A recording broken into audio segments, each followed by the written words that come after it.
Hai semuanya, perkenalkan kami dari kelompok Sister. Dan hari ini kami akan membahas bab 4 mengenai badan usaha.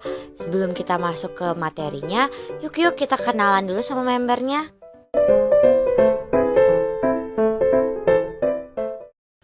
Hai guys, jadi untuk pembahasan pertama, kita akan membahas tentang definisi dari perusahaan dan badan usaha.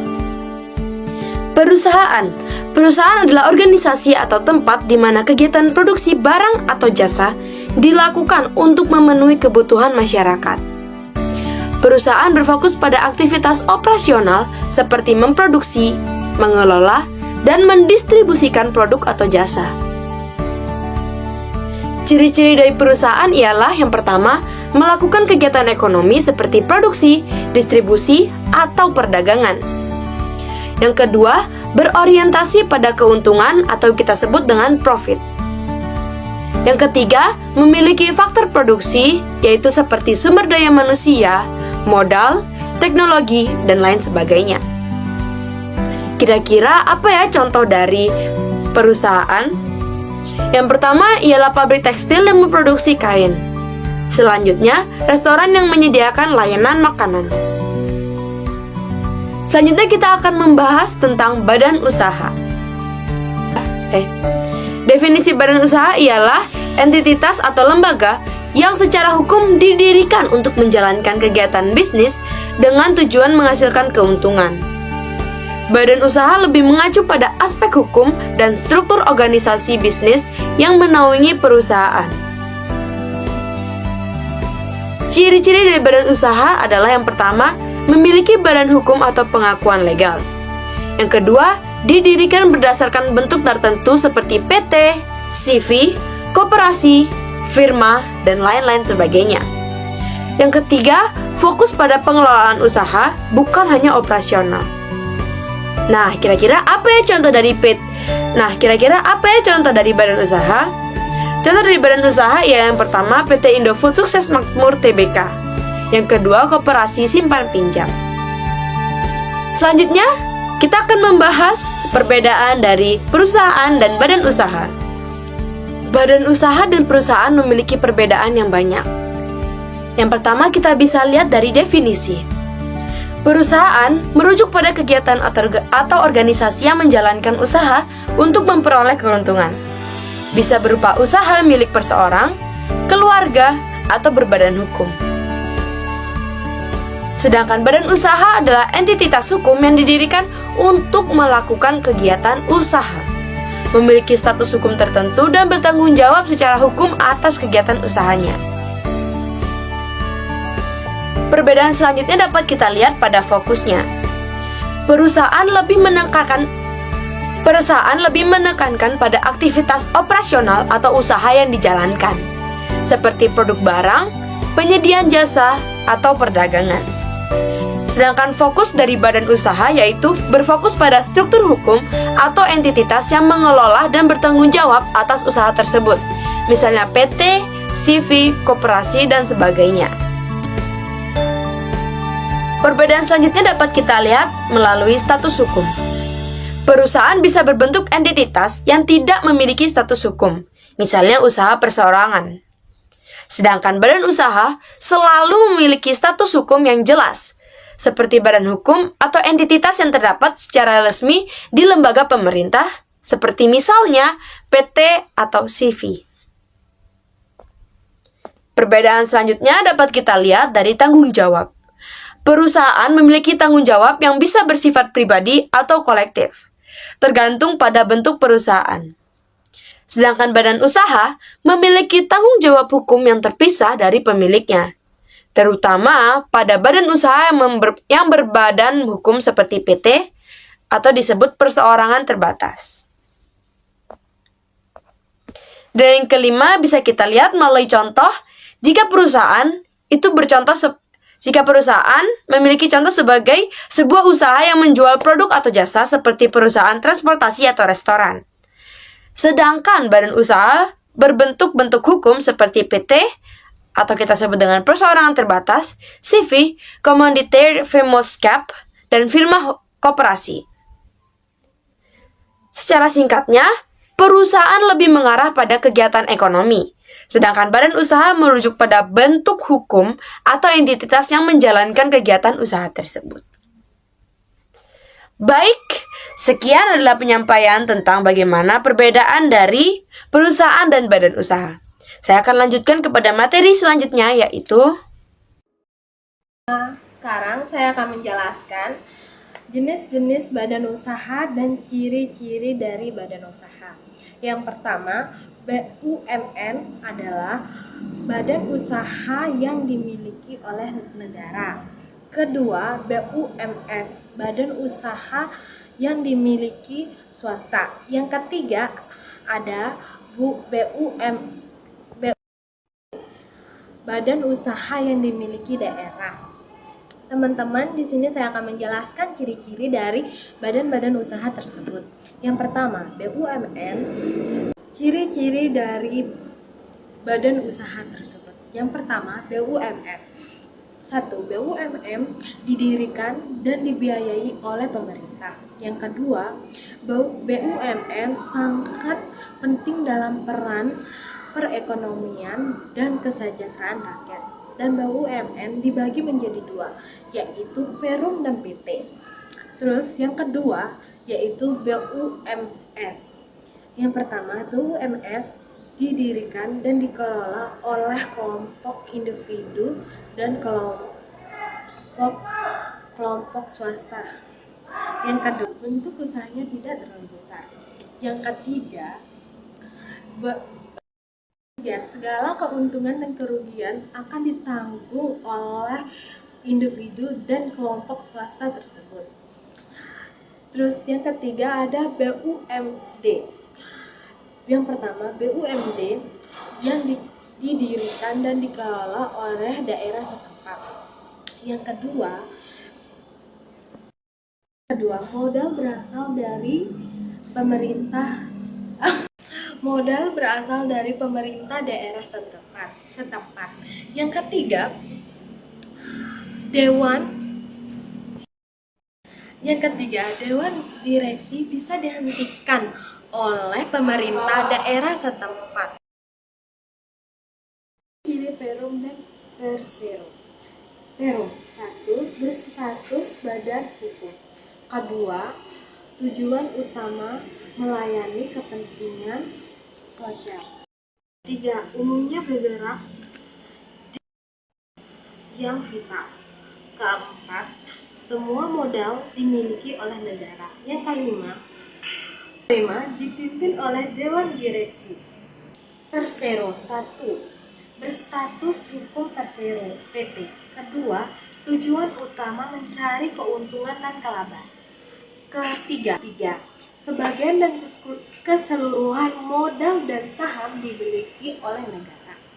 Yang keempat, dipimpin oleh dewan. Ciri-ciri dari perusahaan perseorangan. Yang pertama, hanya dimiliki oleh satu orang. Kedua, pemilik menanggung seluruh utang perusahaan dengan harta pribadinya. Ketiga, pemilik memiliki wewenang penuh dalam pengambilan keputusan. Ketiga, proses perizinan pendirian relatif sederhana dan biaya yang lebih rendah dibandingkan badan usaha lain. Keempat, pajak penghasilan dikenakan secara pribadi atas pemilik. Dan yang terakhir, kelangsungan usaha tergantung pada pemilik. Jika pemilik meninggal dunia atau tidak ingin melanjutkan usaha, maka perusahaan otomatis bubar. Selanjutnya, ciri-ciri dari firma. Firma dimiliki oleh 2 orang atau lebih. Setiap sekutu bertanggung jawab atas seluruh utang perusahaan dengan harta pribadinya. Keputusan diambil secara bersama-sama oleh seluruh sekutu. Proses perizinan pendirian lebih rumit dibandingkan perusahaan perseorangan, namun lebih sederhana dari PT. Pajak penghasilan dikenakan secara pribadi atas masing-masing sekutu. Kelangsungan usaha dapat terganggu jika salah satu sekutu meninggal dunia atau mengundurkan diri. Yang selanjutnya adalah CV. Ciri-cirinya adalah memiliki 2 jenis sekutu. Sekutu aktif mengelola perusahaan, sedangkan sekutu pasif hanya memberikan modal. Tanggung jawab yang terbatas. Sekutu pasif hanya bertanggung jawab sampai pada nilai modal yang disetorkan, sedangkan sekutu aktif bertanggung jawab tidak terbatas. Pengambilan keputusan diambil secara bersama-sama oleh seluruh sekutu. Perizinan proses pendirian lebih sederhana dibandingkan PT, namun lebih rumit dari perusahaan perseorangan. Pajak penghasilan dikenakan secara pribadi atas masing-masing sekutu. Kelangsungan usaha dapat terganggu jika sekutu aktif meninggal dunia atau mengundurkan diri. Selanjutnya, ciri-ciri perseroan terbatas atau PT. Pertama, pemilik terpisah dari perusahaan. Pemilik atau pemegang saham memiliki tanggung jawab terbatas hanya sampai pada nilai nominal saham yang dimiliki. Badan hukum PT merupakan badan hukum yang terpisah dari pemiliknya. Pengambilan keputusan diambil dalam rapat umum pemegang saham RUPS. Proses perizinan pendirian paling rumit dan biaya yang paling tinggi di antara bentuk badan usaha lainnya. Pajak PT dikenakan pajak badan. Kelangsungan usaha tidak terpengaruh oleh pergantian pemegang saham. Selanjutnya saya akan menjelaskan dua contoh dari BUMN. Yang pertama ada PT Pertamina. Pertamina adalah perusahaan energi milik negara terbesar di Indonesia. Perusahaan ini memiliki peran sentral dalam memenuhi kebutuhan energi dalam negeri, mulai dari eksplorasi dan produksi minyak bumi dan gas alam hingga pengolahan dan pendistribusian produk-produk turunannya seperti bensin, solar, dan LPG. Peran penting PT Pertamina yaitu menjamin ketersediaan energi. Pertamina memastikan ketersediaan energi yang stabil dan terjangkau bagi masyarakat Indonesia. Pengembangan energi baru dan terbarukan, selain minyak dan gas, Pertamina juga aktif mengembangkan sumber energi alternatif seperti geothermal, biofuel, dan energi surya untuk mendukung transisi energi yang berkelanjutan. Pertamina memberikan kontribusi yang signifikan terhadap pendapatan negara melalui pajak, dividen, serta menciptakan lapangan kerja bagi masyarakat. Yang kedua adalah PT Perusahaan Listrik Negara atau PLN. PLN adalah perusahaan listrik negara yang bertanggung jawab atas penyediaan tenaga listrik di seluruh wilayah Indonesia. Perusahaan ini memiliki jaringan transmisi dan distribusi listrik yang luas, serta pembangkit listrik dengan berbagai sumber energi. Peran penting dari PLN yaitu penyedia listrik.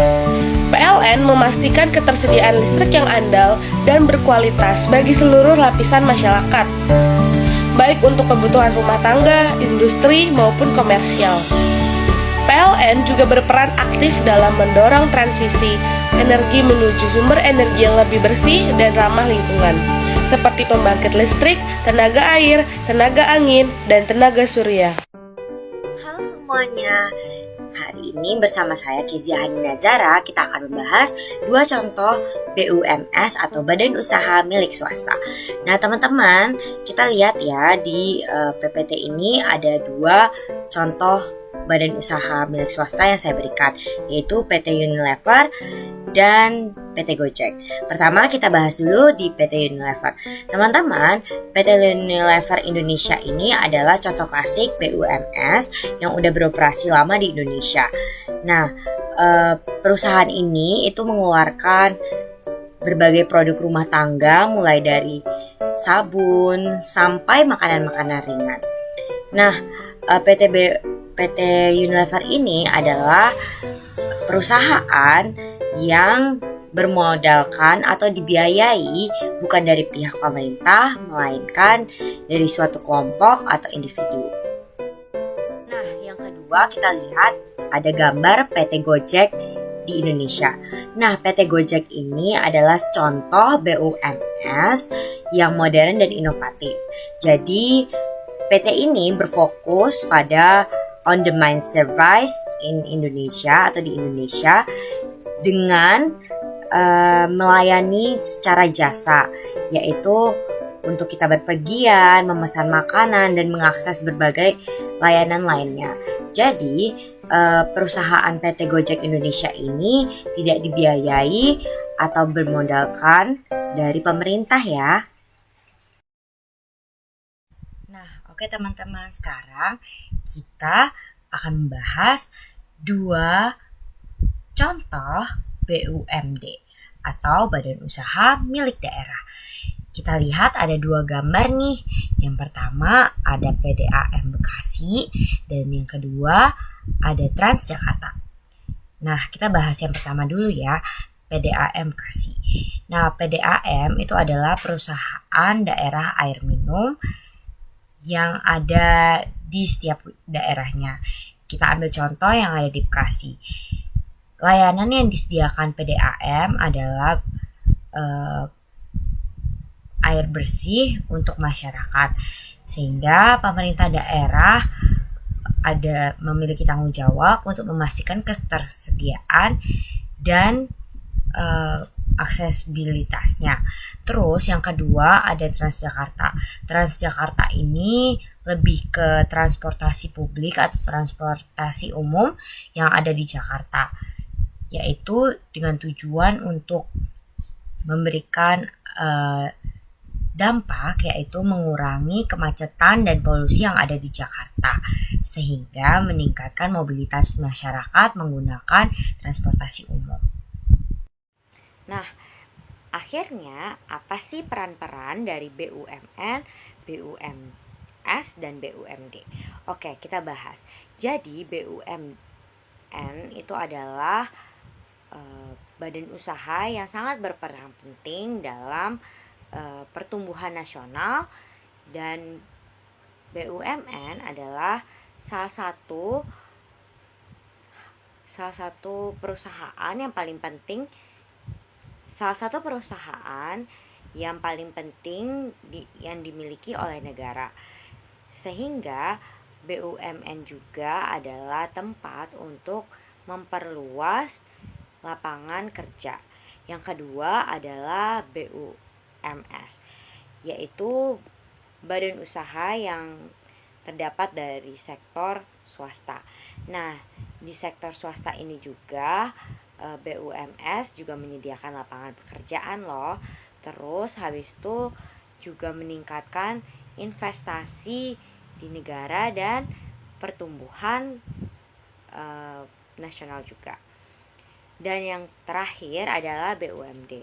Nah, BUMD ini berperan penting untuk pemerintah daerah setempat dan menyediakan layanan-layanan masyarakat, sehingga hal ini juga dapat meningkatkan pertumbuhan pemerintah daerah. Terima kasih.